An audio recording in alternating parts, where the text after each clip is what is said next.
দর্শক আমন্ত্রণ জানাচ্ছি ৭১-এর মুখোমুখি অনুষ্ঠানে। আপনাদের সাথে আছি আমি শফিক আহমেদ।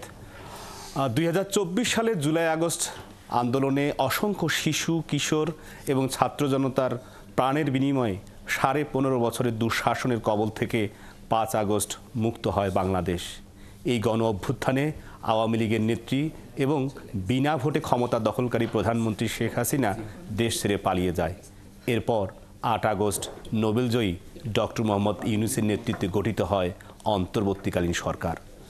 গণ আকাঙ্ক্ষার অন্তর্বর্তীকালীন সরকার নানা ষড়যন্ত্র মোকাবেলা করে এরই মধ্যে ১০০ দিন পার করেছে। এই সময়ে অন্তর্বর্তী সরকারের সংস্কার এবং নির্বাচনী রোডম্যাপ নিয়ে কিছুক্ষণ আগে জাতির উদ্দেশ্যে ভাষণ দিয়েছেন প্রধান উপদেষ্টা নোবেলজয়ী ডক্টর মোহাম্মদ ইউনূস। অন্তর্বর্তী সরকারের অর্জন এবং সামনের চ্যালেঞ্জ নিয়ে আজ ৭১-এর মুখোমুখি হচ্ছেন। আজ ৭১-এর মুখোমুখি আছেন, ৭১-এর মুখোমুখি অনুষ্ঠানে আছেন প্রধান উপদেষ্টার প্রেস সচিব। ২ যুগেরও বেশি সময় যিনি বাংলাদেশের শীর্ষস্থানীয় জাতীয় দৈনিকে, বিশেষ করে ইংরেজি মাধ্যমের জাতীয় দৈনিকে কাজ করেছেন, একই সাথে গেল অনেক বছর ধরে, অর্থাৎ কমপক্ষে ৭ থেকে ৮ বছর ধরে যিনি আন্তর্জাতিক গণমাধ্যম এএফপিতে কাজ করা এই পেশাদার সাংবাদিক শফিকুল আলম, যিনি আজ আমাদের ৭১-এর মুখোমুখি অনুষ্ঠানে আমাদের সাথে যুক্ত থাকবেন। শুধুমাত্র তিনি এএফপিতে কাজ করার মধ্যেই নিজেকে সীমাবদ্ধ রাখেননি, একই রকমভাবে বাংলাদেশের তথ্য, বাংলাদেশের বিভিন্ন সময় বিভিন্ন ধরনের ঘটনা প্রবাহ সারা বিশ্ববাসীর কাছে যিনি তুলে ধরেছেন। এবং আমরা এও জানি যে সারা বিশ্বে এএফপিকে সর্বোচ্চ গ্রহণযোগ্য সংবাদ সংস্থা হিসেবে আন্তর্জাতিকভাবে তার এই বাংলাদেশ থেকে পাঠানো তথ্য সমৃদ্ধ তার রিপোর্ট বিভিন্ন দেশে বিভিন্ন বড় বড় গণমাধ্যমে প্রকাশিত হয়েছে। আমরা বলতে পারি যে বিশেষ করে আল জাজিরা সহ বিবিসি সহ আন্তর্জাতিক অনেক গণমাধ্যমে এই প্রথিতযশা সাংবাদিক, যিনি এখন প্রধান উপদেষ্টার প্রেস সচিব হিসেবে দায়িত্ব পালন করছেন, শফিকুল আলম, আমরা তার সাথে আজকে এই ৭১-এর মুখোমুখি অনুষ্ঠানে যুক্ত হচ্ছি। তিনি আমাদের সাথে মাত্রই যুক্ত হয়েছেন। আপনাকে স্বাগত জানাচ্ছি আজকের ৭১-এর মুখোমুখি অনুষ্ঠানে আসার জন্য। মূলত আপনার কাছে আমি জানতে চাই যে আপনি প্রধান উপদেষ্টার প্রেস সচিব তো হয়েছেন ৮ আগস্টের পরে, তার আগে আপনার পেশাগত দায়িত্ব পালনের জন্য দায়িত্ব পালনকালে আপনি অনেকবার ডক্টর মোহাম্মদ ইউনূস, যিনি নোবেলজয়ী, তার সাক্ষাতে তার সাথে দেখা করেছেন, কথা বলেছেন সংবাদের তথ্যের জন্য। তো সেটি এক ধরনের নোবেলজয়ী ডক্টর মোহাম্মদ ইউনূস। আবার ৮ আগস্টের পর তিনি যখন প্রধান উপদেষ্টার হলেন এবং তারপর আপনি তার প্রেস সচিব, এই দুই দেখার মধ্যে কতটুকু পার্থক্য বুঝতে পারেন আপনি? না, এটা খুবই ইম্পর্ট্যান্ট একটা কোশ্চেন। প্রথম কথা হচ্ছে যে আমরা যখন একটা পাবলিক ফিগারকে বাইরে থেকে, আপনিও জার্নালিস্ট, আমি জার্নালিস্ট, আপনার এখানে আমাদের কিছু বন্ধুবান্ধব আছে, তারাও জানেন, আমরা বাইরের থেকে তো দেখি, ঠিক না, উনি কেমন বাইরের থেকে, বা আমরা যখন তাকে কাভার করি, আমরা তাকে নিয়ে যখন লিখি, অনেক ক্ষেত্রে হয় কি তার মূল যে মানুষটা, এটাকে অনেক সময় জানা হয় না। এইবার এসে যেটা হলো যে প্রফেসর ইউনূসকে আমি অনেক বছর ধরে চিনি, অনেক বছর ধরে কাভার করছি, কিন্তু ফর দি ফার্স্ট টাইম খুব কাছের থেকে দেখলাম। এবং আমি বলবো যে উনি খুবই প্রাণবন্ত একটা মানুষ, ওনার মধ্যে কোনো ধরনের পাবেন না, খুবই ট্রান্সপারেন্ট কথা বলবেন, যেটা সারাক্ষণ কাজে থাকেন। যে আমি এখন এই যে আপনি দেখলেন জাস্ট আপনি জয়েন করলাম, তার আগ পর্যন্ত ওনার স্পিচ হলো, তার আগ পর্যন্ত উনি 2টা বিদেশি জার্নালিস্ট আসছিলেন, তাদের সাথে কথা বললেন, এবং সারা দিন ধরে উনি মিটিং করতেছেন। এবং এমনও দিন আছে যেমন শুক্রবারে কাজ করছেন, শনিবারে কাজ করছেন। শুক্রবারে আমি আপনাকে বলি, শুক্রবারে উনি সারাটা দিন এই যে স্পিচ নিয়ে কাজ করেছেন। আমরা একটা ড্রাফট করেছি, উনি এটা আবার দেখলেন, দেখে আবার পাঠাচ্ছেন, আবার ড্রাফট করছেন। ওনার কাজের শেষ নাই।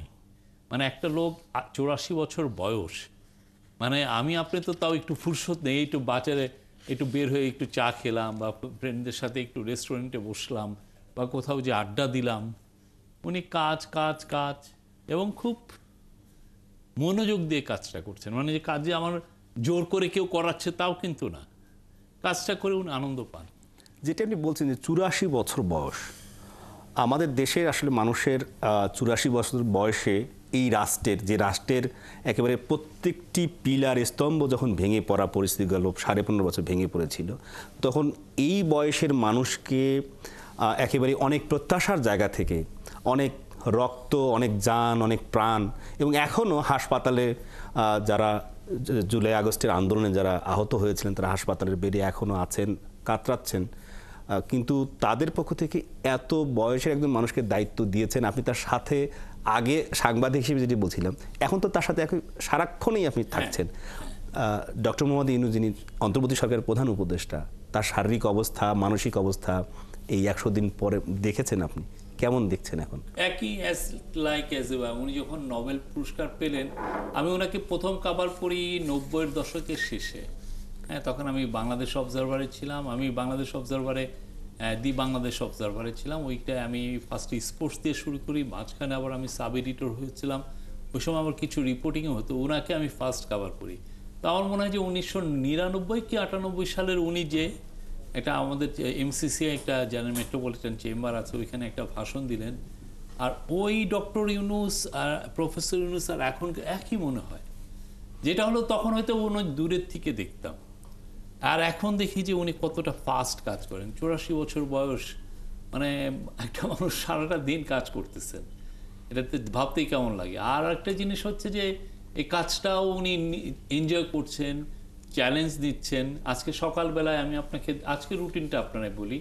সকালে উনি উঠলেন, উঠে উনি আমরা এই ন্যাশনাল অ্যাড্রেস যেহেতু দিবেন, ওইটা উনি বিটিভিকে এনে আমরা রেকর্ড করলাম।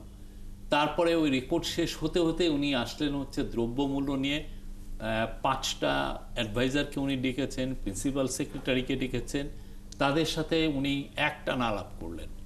করার পরে ঠিক 12টার দিকে উনি বের হয়ে এসেই দেখেন যে ইউকের যে একটা মিনিস্টার আসলো, তার সাথে ঘণ্টাখানেক আলাপ করলেন। করে উনি আবার চলে গেলেন হচ্ছে সেই আগের মিটিংয়ে, ওদের সাথে বসলেন। বসার পরে উনি চলে গেলেন হচ্ছে দোতলায়, উনি খেতে গেলেন। খাওয়ার পরে উনি আসলেন 3টার দিকে, মানে 2টার দিকে চলে গেছেন, 3টার দিকে ফিরলেন। তখন series Asian federation for federation against involuntary disappearance, যারা ওই যে গুম নিয়ে কাজ করে এশিয়ান, তাদের সাথে অনেকক্ষণ কথা বললেন।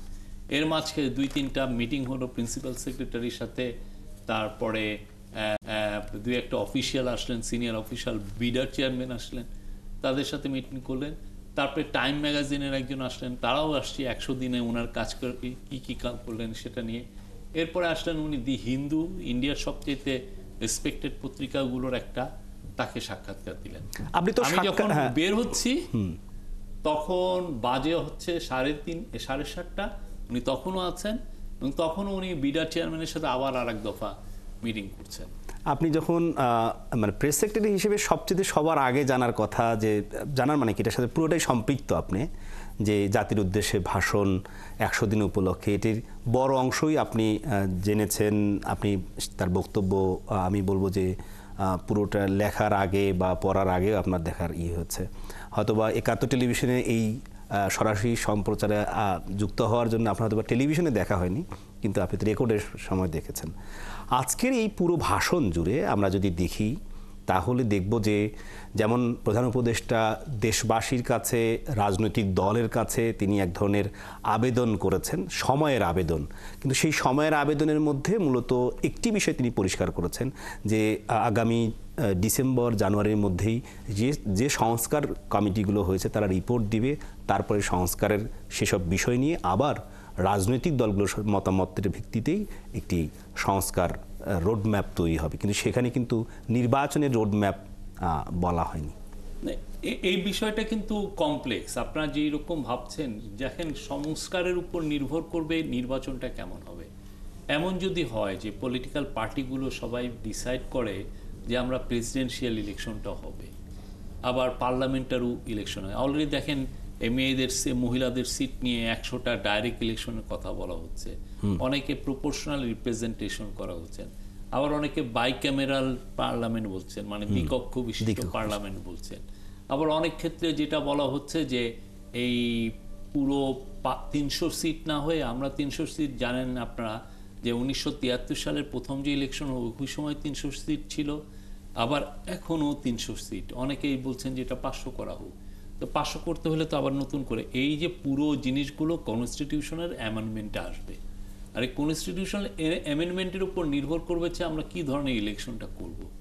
ইলেকশনটা কি এরকম হবে না ওরকম হবে, বা অনেকে আবার কেউ কেউ এসে স্টুডেন্টদের পক্ষ থেকে কেউ কেউ বলছেন যে পুরুষদের মতো 21 বছর বা ভোটের বয়স, হ্যাঁ, তো সেটা আরো কমায় যায় না। কারণ এবার তো যারা প্রাণদান করলেন, যারা শহীদ হলেন, তাদের অনেকে তো 16, 17, 15 এরও আগে আছে। তো অনেকে বললেন যে না 16, 17তেই তো আমরা এই বয়স কমানো হোক বা এই টাইপের।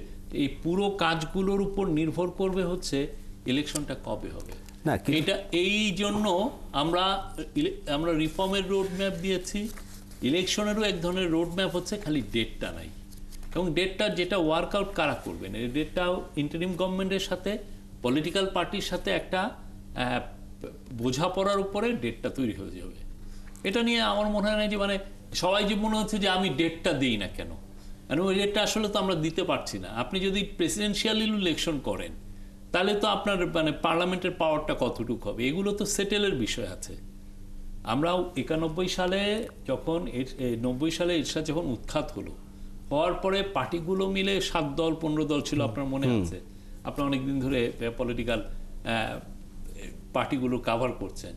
তখন দেখবেন যে এই বন্দোবস্ত হলো, এটা তো একটা পলিটিক্যাল বন্দোবস্ত হয়, ঐক্যমত্যের ভিত্তিতে। তো ওইটার উপরে নির্ভর করে অনেক দিন লেগে যায়।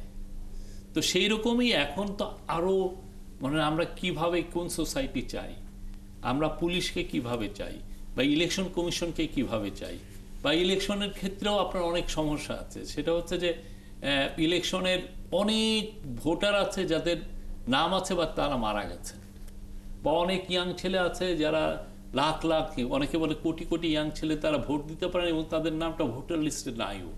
তো এগুলো তো অ্যাড করতে হবে। তো সব মিলে আসলে কি ইলেকশনের রোড ম্যাপ এবং রিফর্মের রোড ম্যাপই ডিসাইড করবে কবে ইলেকশনটা হবে। আর এনারা যারা আছেন 24 জন অ্যাডভাইজার, চিফ অ্যাডভাইজার সহ, আমি এইটুকু বলতে পারি তাদের একটা দিনও বেশি দিন থাকা না, কেননা তাদের পলিটিক্যাল অ্যাম্বিশন নাই। তারা যে খুব আনন্দে আছেন তাও না, তাদের 7 দিন খাটতে হয়, অনেক ধরনের ক্রিটিসিজম শুনতে হচ্ছে, ঠিক না? প্রচুর ক্রিটিসিজম শুনতে হয়। আর তারা তাদের কাজগুলোতে যেই জায়গায় কাজ ছিলেন সেগুলোতে তারা পারঙ্গম ছিলেন, ওই কাজগুলো ওনারা ভালোই করতেন এবং আনন্দের সাথে করতেন। তো এইটা একটা জাতীয় দায়িত্বে ওনারা আসছেন। আমি এটুকু বলতে পারি ইলেকশনের ডেট আমরা দিই নেই, কিন্তু কেউ আসলে একটা দিন বেশি থাকতে চায় না। না, আপনি আপনার ওই বক্তব্যের একটা অংশে প্রধান উপদেষ্টা বলেছেন যে নির্বাচনের ট্রেন এরই মধ্যে শুরু হয়েছে। নির্বাচন কমিশন যে সংস্কার কমিটি, তারাই মূলত ভোটার তালিকা সংস্কার সহ নির্বাচনের তফসিল তারা সব কিছু করবেন।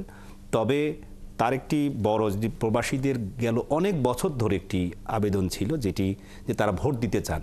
প্রধান উপদেষ্টা আজকে বলেছেন যে পোস্টাল ব্যালটে ভোট দিতে যেন পারে, সেই ব্যবস্থাপনাটা তিনি করতে চাচ্ছেন। আপনি এটার কারণটা হচ্ছে যে আপনি দেখেন এবার যে অভূতপূর্ব যে একটা আন্দোলন হলো, গণ অভ্যুত্থান হলো, সেই আন্দোলনে গণ অভ্যুত্থানে এদের অসম্ভব একটা রোল ছিল।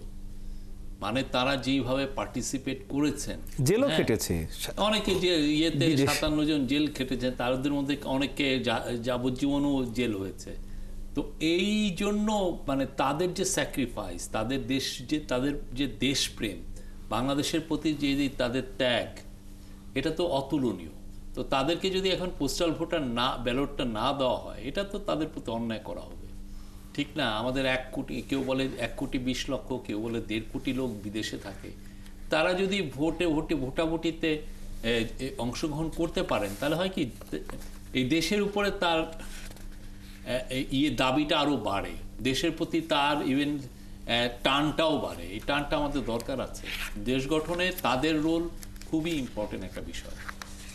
আরেকটি বিষয় এখানে বলে রাখা ভালো আপনাকে, যে প্রধান উপদেষ্টার বক্তব্যগুলো থেকেই আমরা আলোচনার একটি বড় অংশ করতে চাই, কারণ জাতির উদ্দেশ্যে দিয়েছেন। হয়তোবা আমাদের দর্শকরা অপেক্ষা করছেন যে লাইনগুলো তিনি বক্তব্য দিয়েছেন সেটিরই একটি বিস্তারিত বক্তব্য জানা, কারণ এক লাইনে একটা বক্তব্য দিলে অনেকটা বিস্তারিত মানুষ জানার ক্ষেত্রে তবে এই যে নির্বাচনের ট্রেনের যাত্রা শুরু হয়েছে, এটা আর থামবে না, কিন্তু সেটি যেতে হলে অনেকগুলো কাজ আছে, সেটা করতে হবে।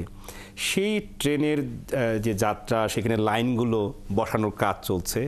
আমরা নির্বাচনের সেই যাত্রা এবং পরবর্তী সময় আরও বেশ কিছু সংস্কার বিষয়ে আমরা আপনার সাথে আলাপ করব। আমাদের সাথে আছেন প্রধান উপদেষ্টার প্রেস সচিব শফিকুল আলম।